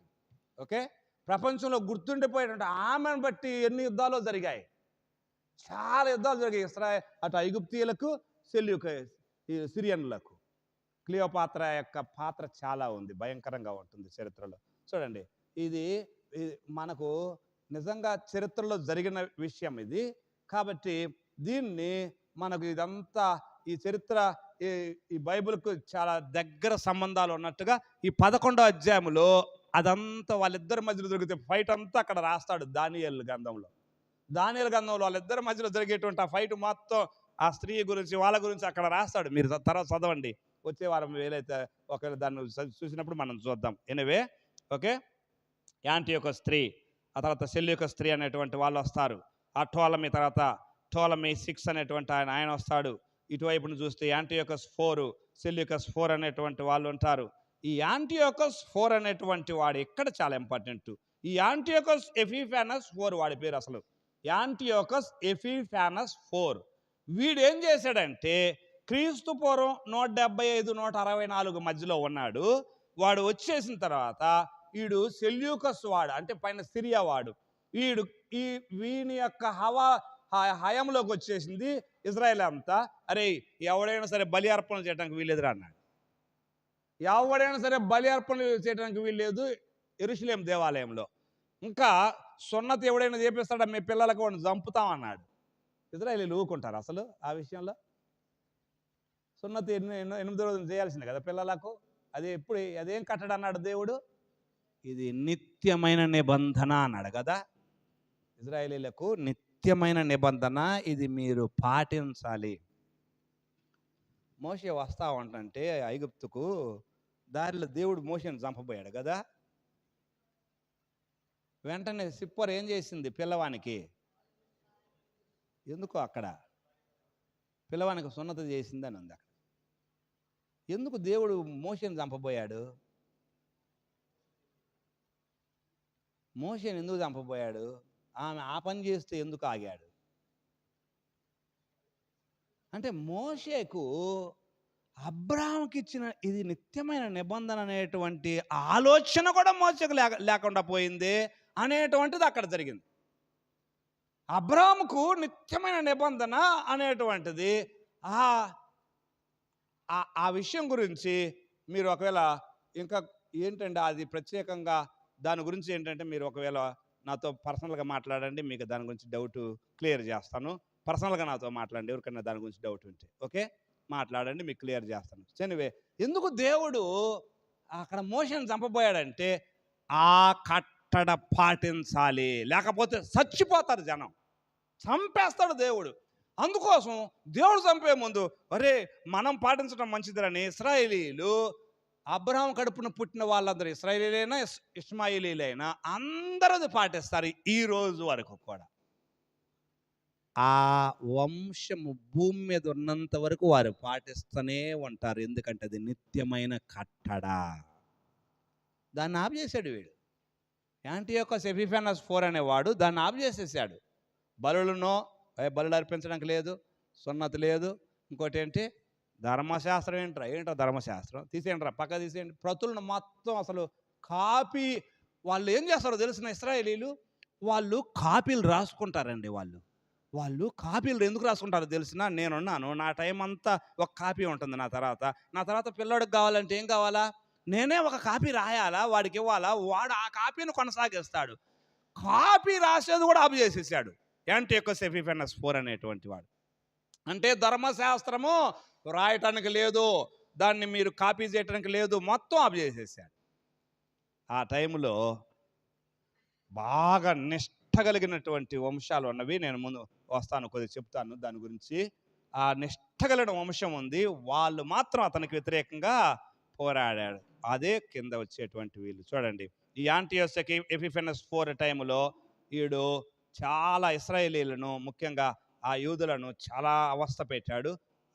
ఇంకా దేవాలయంలో పంది మాంసాన్ని అర్పించండి రా, బలిని పందులను అర్పించండి రా దేవాలయంలో బలిపీఠం మీద, అలాంటి పనులు కూడా చేశాడు. అలాంటి పనులు కూడా అంత భయంకరంగా వెళ్ళాడు అనమాట అతడు. చాలా వెరీ క్రూయల్గా ఉండేటువంటి వాడు. యాంటియోకస్ ఎపిఫానస్ 4 తర్వాత యాంటియోకస్ ఎపిఫానస్ 5 వస్తాడు. అటువైపు చూస్తే సెల్యూకస్ 4, దెమోత్రియా అనేటువంటి వాళ్ళు ఉంటారు. ఎనివే, ఇంకా తర్వాత చూడండి కిందకు వస్తే నెక్స్ట్ వచ్చినటువంటి వాళ్ళు ఎవరు అంటే మక్కబీయులు. ఈ మక్కబీయులు అనేటువంటి వాళ్ళ గురించి మనకు బైబిల్లో ఎక్కడా లేదు. అయితే మీకు నేను అప్పుడప్పుడు చెబుతుంటాను, ఆర్సీఎం బైబిల్ ఒకటి కొనుక్కొని ఉంచుకోండి అని. అందరూ ఆర్సీఎం బైబిల్ ఉండాలి మీ అందరి దగ్గర. ఆర్సీఎం బైబిల్లో ఎందుకంటే ఇంగ్లీష్ బైబిల్స్ అయితే కొన్ని బైబిల్స్ అపోక్రిఫా అని ఉంటాయి, అపోక్రైఫల్ బుక్స్ అని ఉంటుంది ఇంగ్లీష్ బైబిల్స్ అయితే. తెలుగు బైబిల్స్లో అయితే ఏముండదు, అది మనకు బైబిల్లో దొరకదు. కానీ ఆర్సీఎం బైబిల్లో ఈ మక్కబీయులు వాళ్ళ చరిత్ర ఏంటో ఆర్సీఎం బైబిల్లో దొరుకుతుంది. ఓకే, అందుకోసం ఆర్సీఎం బైబిల్ ఎవరి దగ్గర మీరు లేకపోతే కొనుక్కోనండి. లేకపోతే ఆర్సీఎం వాళ్ళు ఉంటారు చూడండి, చర్చికి పోయే వాళ్ళని ఫ్రెండ్షిప్ చేసుకోండి. వాళ్ళు 50 రూపాయలకు 100 రూపాయలకి ఇస్తారు. అది చాలా తక్కువలో ఇస్తారు వాళ్ళు. ఓకే, ఎందుకంటే ఆ బైబిల్ చాలా తక్కువలో ఉంటుంది. కానీ బయట కొనాలంటే 500 600 ఉంటుంది. కానీ వీళ్ళని ఫ్రెండ్షిప్ చేసుకున్నారనుకోండి, ఒక బైబిల్ తెచ్చి పెట్టండి, ఒక 100 ఇచ్చారనుకోండి, మీకు తెచ్చిస్తారు. మా ప్రొఫెసర్ ఒక ఆయన ఉండేవాడు, if you are unable to buy steal it అంటాడు. ఓకే, నువ్వు కొనుక్కోలేకపోతే దొంగతనం చేయి అంటాడు ఆయన. ఏమంటాడు, నువ్వు కొనలేకపోతే దొంగతనం చేయి పుస్తకాలు అంటాడు ఆయన. సరే, ఎనీవే, ఓకే. చూడండి, ఈ ఆర్సీఎం బైబిల్లో అంటే ఆ దాంట్లో ఆ మధ్యలో జరిగినటువంటి వాళ్ళ మక్కబీయులు అనేటువంటి వాళ్ళు ఎంత గెరిల్లా యుద్ధం చేస్తారు. వాళ్ళు ఎంతగా ఈ యాంటియోకస్ ఎపిఫానస్ 4 వచ్చి బలులు అర్పించడానికి లేదు, సున్నతి లేదు, ధర్మశాస్త్రం పాటించేది లేదు, కాపీలు రాసేది లేదని అంత షరతులు పెట్టాడా. ఈ మక్కబీయుల యొక్క వాళ్లకు పితరుడు ఒక ఆయన మత్తతియా, ఆయన పేరు అక్కడ నేను రాశాను. మత్తతియా అనేటువంటి ఆయనకు చూడండి 5 కొడుకులు ఉన్నారు.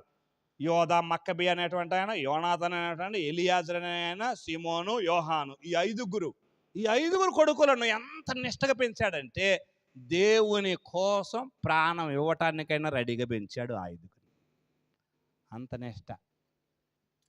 ఎప్పుడు నేను అంటుంటాను, నీతి మంతుడు ఒక్కడు చాలండి, ఒక్కడు చాలు నీతిమంతుడు. ఆ ఒక్కడు ఉంటే దేవుడు ఆ ఒక్కని కోసమే చూస్తుంటాడు. ప్రతి తరములో ఒక్కడుంటే చాలు, ఆ ఒక్కడు ఏం చేస్తాడు, ఈ నీతిని తర్వాత తరానికి అందిస్తాడు. నీతి కంటిన్యూ అవుతుంది.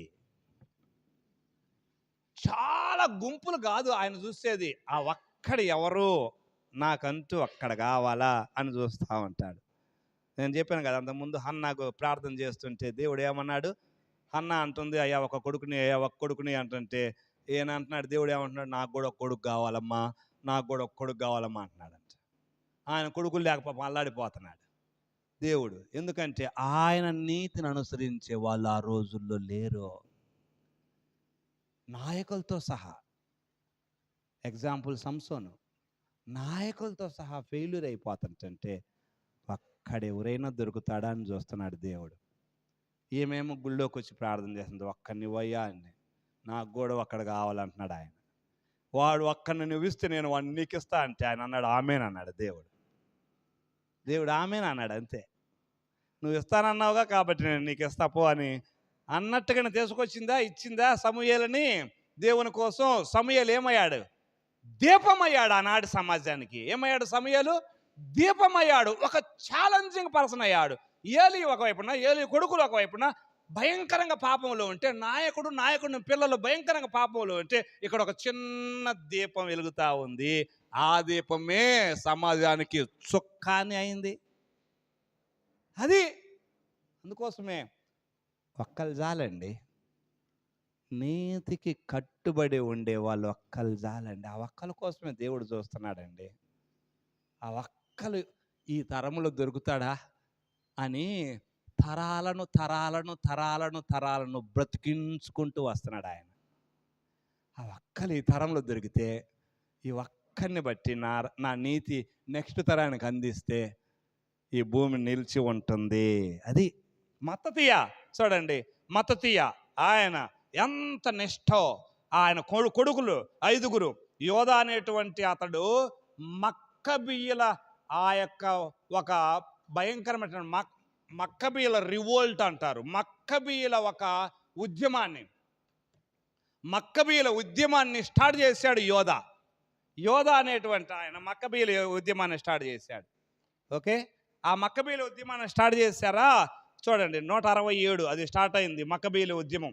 167 నుండి ఇంకా చూస్తే మనము 164 ఆ టయానికి 164 దేవాలయం శుద్ధీకరణ జరిగింది అని పక్కన ఇచ్చాను చూడండి. అక్కడ నేను మీకు దేవాలయం శుద్ధీకరణ జరిగింది. ఆ యాంటియోకస్ ఎపిఫానస్ IV అనేటువంటి వాడు దేవాలయంలో ఒకనొక సందర్భంలో మత్తతీయ ఆ టైంలోనే అక్కడ ఉన్నప్పుడు, ఓకే, ఒకరిని పంది మాంసాన్ని బలి అర్పించడానికి పంపిస్తే ఈట తీసుకొని ఒక పోటు పొడుస్తాడు ఆ మత్తతీయ అనేటువంటి. అంత రోషం. ఒక్క పోటు పడవటంతో మిగిలిన వాళ్ళందరికీ ధైర్యం వచ్చి గెరిల్లా యుద్ధం చేస్తారు. వీళ్ళ ఫాలోవర్స్ చాలామంది ఉంటారు. ఈ గెరిల్లా యుద్ధం చేసేసి యాంటియోకస్ ఎపిఫానస్ IV తరిమి కొట్టేసేసి మళ్ళా తిరిగి వాడు చూడలేదు. ఆ సమయంలో ఒక దేవాలయం మొత్తం శుద్ధి చేసి ఒక ఫెస్టివల్ స్టార్ట్ చేశారు. ఆ ఫెస్టివలే ద ఫీస్ట్ ఆఫ్ డెడికేషన్, లేకపోతే ద ఫీస్ట్ ఆఫ్ లైట్స్ అంటారు. వెలుగులతో ఉన్నటువంటి దీపముల పండగ. మన తెలుగులోనేమో మామూలుగా ఇక్కడ దీపావళి అంటారు, కానీ దానికి రిలేషన్ లేదు. కానీ ఇశ్రాయేలీల్లో ఫీస్ట్ ఆఫ్ లైట్స్, దీపాలు వెలిగించుకున్నారు. ఆ మందిరంలో వెలిగించుకొని అప్పుడు శుద్ధి చేశారు దేవాలయం.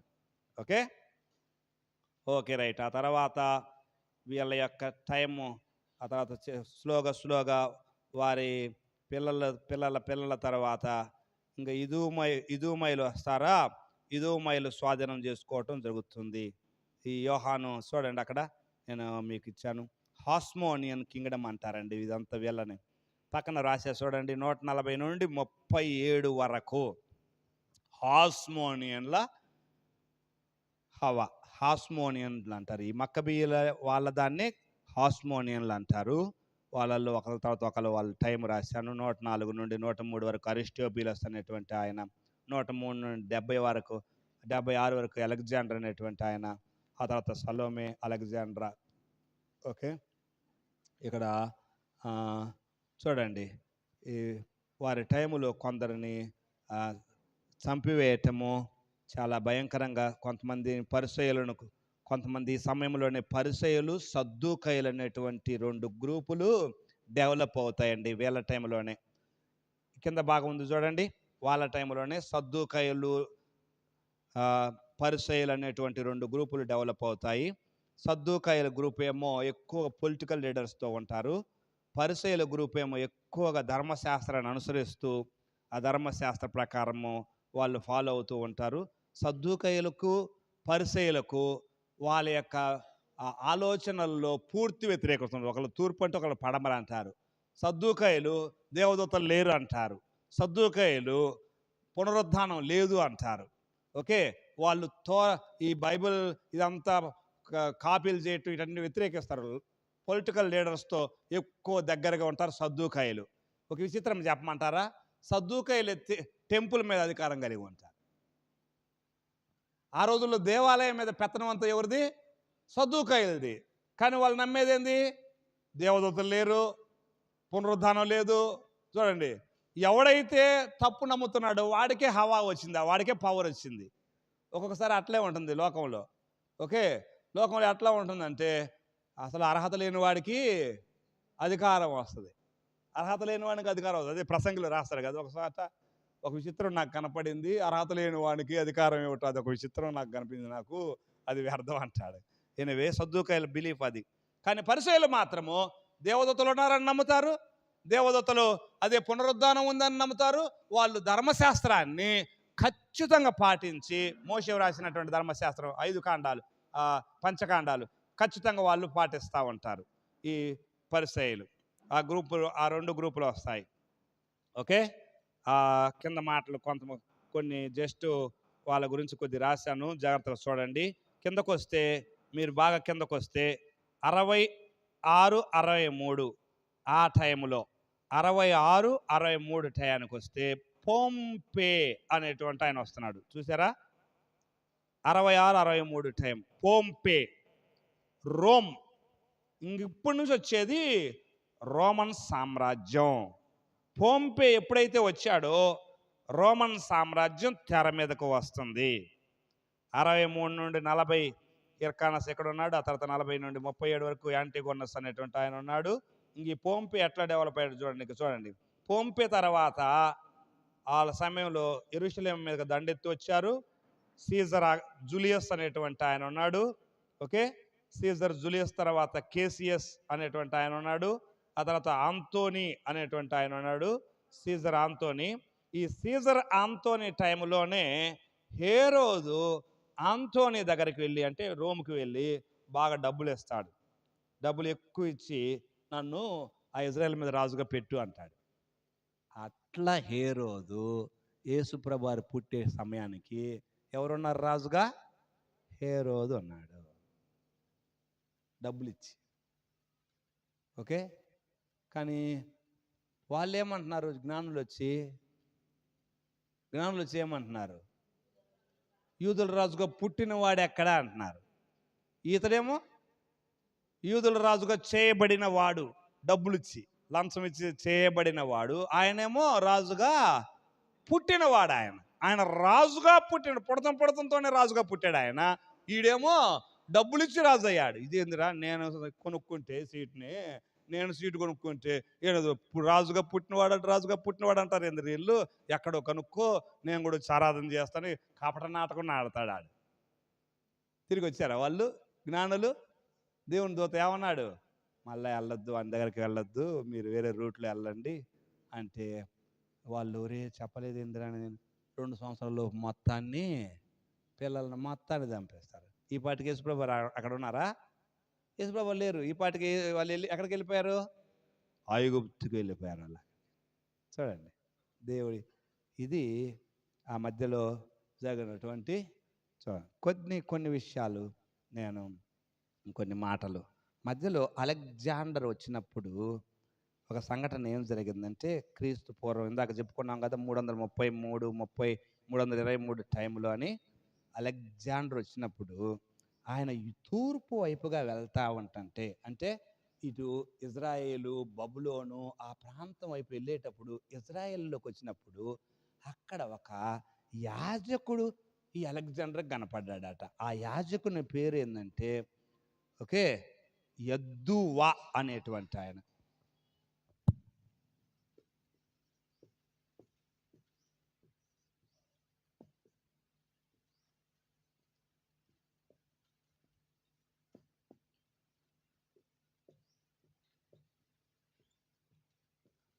యెద్దువా అనేటువంటి ఈ యాజకుడు, ఈయన అలెగ్జాండర్తో అన్నాడట, యూఏ అండి, సారీ విఏ కాదు, యూఏ. ఓకే, ఈ వి అవసరం లేదులే. యెద్దువా, ఈ యెద్దువా అనేటువంటి ఈ ప్రీస్ట్, ఒక యాజకుడు ఏమన్నాడంటే, ఏమండి మీరు వస్తారని మా గ్రంథంలో రాయబడి ఉంది అన్నాడట. ఏ గ్రంథంలో రాయబడి ఉంది? దానియేలు 7-8 అధ్యాయాలలో అలెగ్జాండర్ వస్తాడని ముందే రాయబడింది. దానియేలు ఎప్పుడు రాశాడు? క్రీస్తు పూర్వం 500 ఆ టైం కదా. క్రీస్తు పూర్వం 500 అంటే అలెగ్జాండర్ ఎప్పుడు వచ్చాడు? క్రీస్తు పూర్వం 300 అంటే 200 సంవత్సరాల ముందే. మీరు వస్తారని 200 సంవత్సరాల ముందే మీ గురించి మా గ్రంథంలో రాయబడి ఉందండి అని ఈ ఎద్దు అనేటువంటి యాజకుడు అలెగ్జాండర్తో చెప్తే అలెగ్జాండర్ ఆశ్చర్యపోయాడట. ఇదేమి నా గురించి మీ గ్రంథంలో రాయటం ఏంటి? ఇది విచిత్రంగా ఉందే. ఇది దేవుడు కలుగజేసింది కాబట్టి ఆ సమయంలో ఈ వ్యక్తి కలిసి అలెగ్జాండర్తో ఆ విషయం చెప్పటం వలన ముఖ్యంగా ఇజ్రాయేలీయులకు చాలా ఫేవర్ అంటే చాలా ఫేవరబుల్గా ఉన్నాడంట అలెగ్జాండర్. వాళ్ళ యొక్క ఏరియా విషయమే ప్రత్యేకమైన శ్రద్ధ తీసుకోండిరా అని ఆజ్ఞాపించాడంట. ఆ ఏరియాని అన్ని రీతులుగా డెవలప్ చేయండి అని ఆజ్ఞాపించాడట. అది మధ్యలో జరిగినటువంటి ఒక సంఘటన. ఓకే, ఇప్పుడు మనం గమనిస్తా ఉంటే చూడండి, ప్రపంచమంతా ఈ మధ్యకాలంలో ఇందాక మనం చూసాము, ప్రపంచమంతా ఎట్లా రెడీ అవుతుంది క్రొత్త నిబంధనకు, యేసుప్రభు రాక కోసం ఎట్లా రెడీ అవుతుంది? ఫస్ట్ ఆఫ్ ఆల్ లాంగ్వేజ్ చెప్పాం కదా. First of all Greek language. అదే భాష? కోయినే భాష, అంటే కామన్ లాంగ్వేజ్ అయింది. అందరూ నేర్చుకోవటం మొదలుపెట్టారు, అందరూ మాట్లాడటం మొదలుపెట్టారు గ్రీకులో. అందరూ గ్రీకులో మాట్లాడటం మొదలుపెట్టారు, అందరూ నేర్చుకోవటం మొదలుపెట్టారు. ఇప్పుడు అన్ని పుస్తకాలు ఏమైనాయి?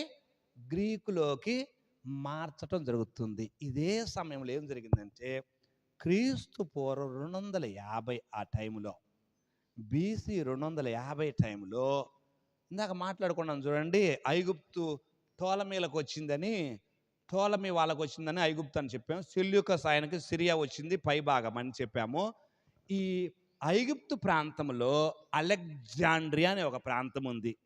మీకు అక్కడ మ్యాప్ చూస్తే మ్యాప్లో దొరకవచ్చు. అలెగ్జాండ్రియా అని కొన్ని మ్యాపుల్లో ఉంటుందండి, కొన్ని మ్యాపుల్లో దొరకదు. పౌలు గారు ప్రయాణం చేసినటువంటి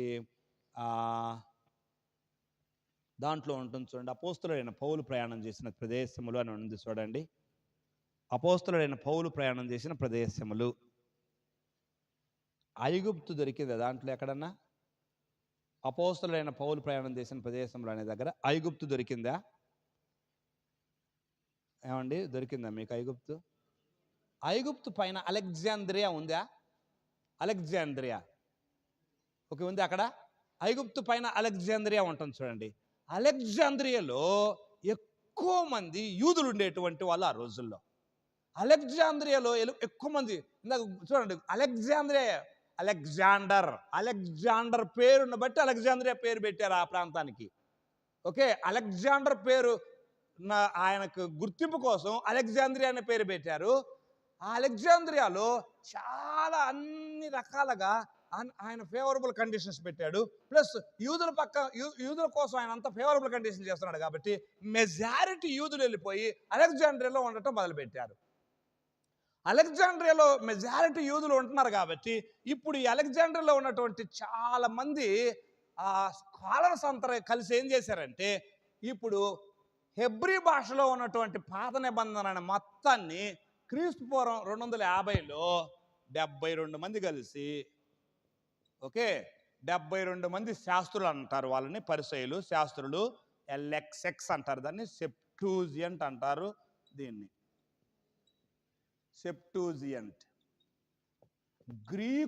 ఇది గ్రీకు ట్రాన్స్లేషన్. గ్రీకు అంటే పాత నిబంధన హెబ్రీలో ఉన్న దీన్ని గ్రీకులోకి ట్రాన్స్లేట్ చేశారు. 70 మంది, 72 యాక్చువల్గా 72 మంది, ఒక గోత్రానికి 6 చొప్పున 12 గోత్రాలు, 72 మంది కలిసి పాత నిబంధన హెబ్రీ గ్రంథాన్ని గ్రీకులోకి ట్రాన్స్లేట్ చేశారు. అంటే పాత నిబంధన అంతా ఇప్పుడు దేంట్లోకి వచ్చేసేసింది? గ్రీకులోకి వచ్చింది. ప్రపంచం అంతా మాట్లాడేది ఏంటి? గ్రీకే.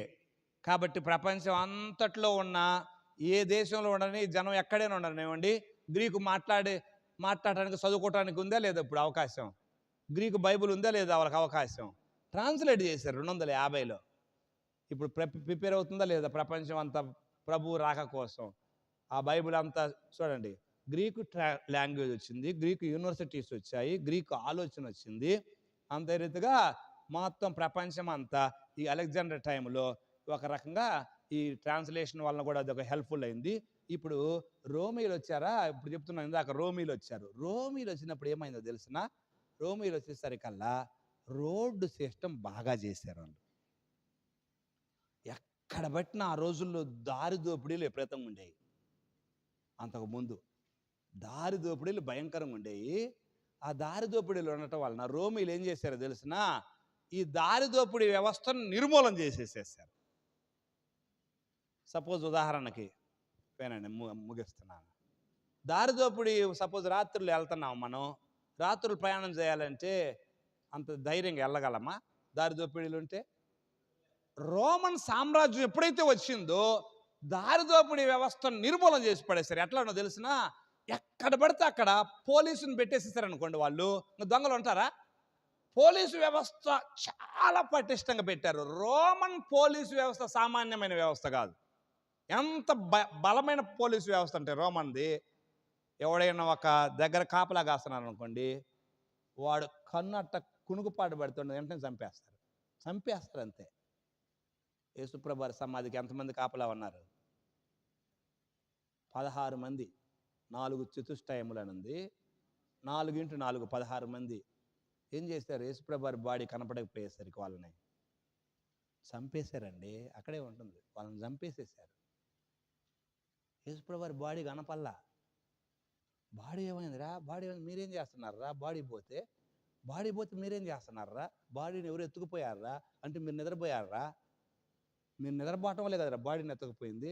మొత్తాన్ని చంపేయండి రా అన్నారు, చంపి పడేసేసారు. రోమన్ సెక్యూరిటీ అంత పటిష్టంగా ఉంది.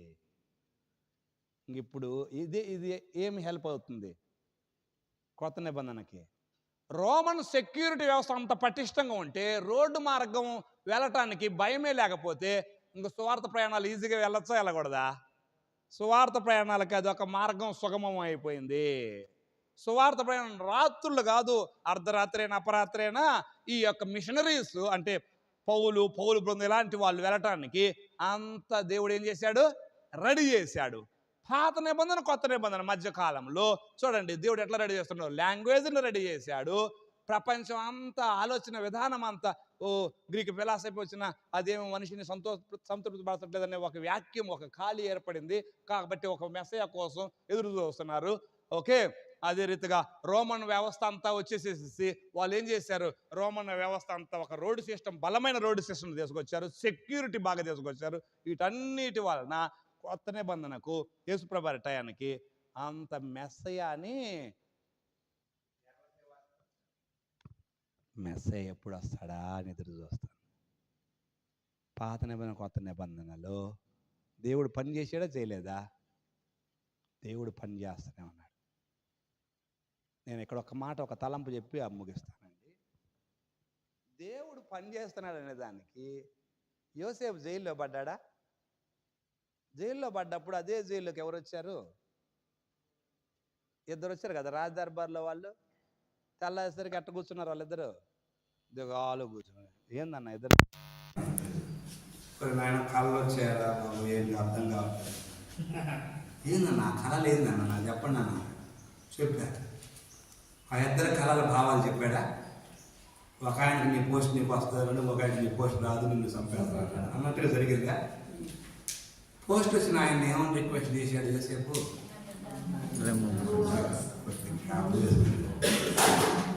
ఆ వ్యక్తి ఒకవేళ జ్ఞాపకం చేసుకుంటే ఏ పోస్ట్ వచ్చేది యోసేపుకి? క్లర్క్ పోస్ట్ వచ్చేది. అవునా? ఇప్పుడు ఆయనే ఒక క్లర్క్, ఆయన రికమెండ్ చేస్తే కింద క్లర్క్ వస్తుంది, అంతేగా? ఇప్పుడు ఆయనే ఒక గిన్నెను తీసేవాడు రాజుగారికి.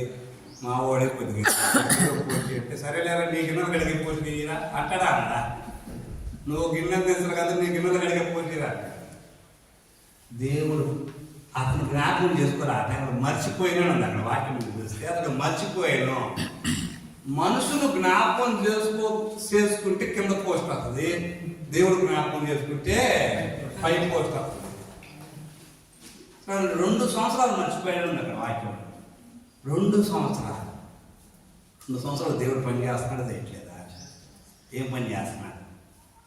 ప్రధానమంత్రిని రెడీ చేస్తున్నాడు దేవుడు జైలు. ప్రధానమంత్రిని జైల్లో రెడీ చేస్తున్నాడు. ఎందుకంటే ఇంక 2 కళలు ఆయన రావాలి. ఎవరికి? సింహాసనం మీద ఉన్న ఆయనకు 2 కళలు రావాలా? ఆయన కళలు వస్తే కానీ అప్పుడు వీడు బయటికి వెళ్ళాడు. ఆ కళల భావం కూడా వీడే చెప్పుడు. అప్పుడు ఇతర ప్రధాని అవుతాడు. అప్పుడు 2 సంవత్సరాల క్రితం వెళ్తే మహా అయితే క్లర్క్ పోస్ట్ వచ్చేది. క్లర్క్ 2 కొద్దిగా హై క్లర్క్ వచ్చేది. ప్రధానమంత్రి ప్లేస్ పెట్టి పెడతాడా? ఇప్పుడు ఆ గిన్నెను దించేవాడు ఇప్పుడు ఎవరికి గిన్నె అందిస్తాడు అంటారు చెప్పండి. ఆ గిన్నెను దించి ఆ వ్యక్తి సార్ తీసుకోండి సార్ ఎవరిని? యోసేపుని. అక్కడైతే అరే ఏంద్ర తమ్ముడు అంటాడు కదా, ఏంద్ర తమ్ముడు అంటాడు. ఇప్పుడు ఏమంటాడు? సార్ తీసుకోండి సార్ అంటాడు. అవునా కదా? దేవుడు పని చేస్తున్నాడు. దేవుడు God is ఆయన పని చేస్తున్నాడు. మనం అంటాము ఇప్పుడు చేయయ్యా పని అంటాం. నువ్వు చేయమన్నప్పుడు నేను చేయను, నేను అనుకున్నప్పుడే చేస్తా అంటాడు ఆయన. నువ్వు చేయమన్నప్పుడు నేను చేసి నువ్వు తొందరపడ్డప్పుడు నేను తొందరపడితే క్లర్క్ పోస్టే నీకు సూట్ అయ్యద్ది. అవునా కాదా? నేను మొన్న దాన్ని ధ్యానం చేస్తుంటే యోసేపుని ఆ వ్యక్తి మర్చిపోవటంతో దేవుడు ఆ వ్యక్తిని గుర్తు పెట్టుకున్నాడు, మర్చిపోలేదు. సరే, దేవుడు పని చేస్తున్నాడు చేయట్లేదు. ఇంటర్ టెస్టమెంటల్ పీరియడ్లో he's working. He's working in your life. He's working in my life. He's working. He's at work. He's not lazy. ఆయన లేజీ కాదు, ఆయన సోమరి కాదు. ఆయన పని చేయకుండా మానుకోవట్లేదు. హీఈస్ వర్కింగ్. ఆయన ప్రిపేర్ చేస్తున్నాడు. మన లైఫ్కు ఏం కావాలో ప్రిపేర్ చేస్తున్నాడు. అది చరిత్రలో జరుగుతుంది. దేవుడి మాటలు మన కోసం దీవించగాక. ప్రభా మీకు స్తోత్రాలయ్యా.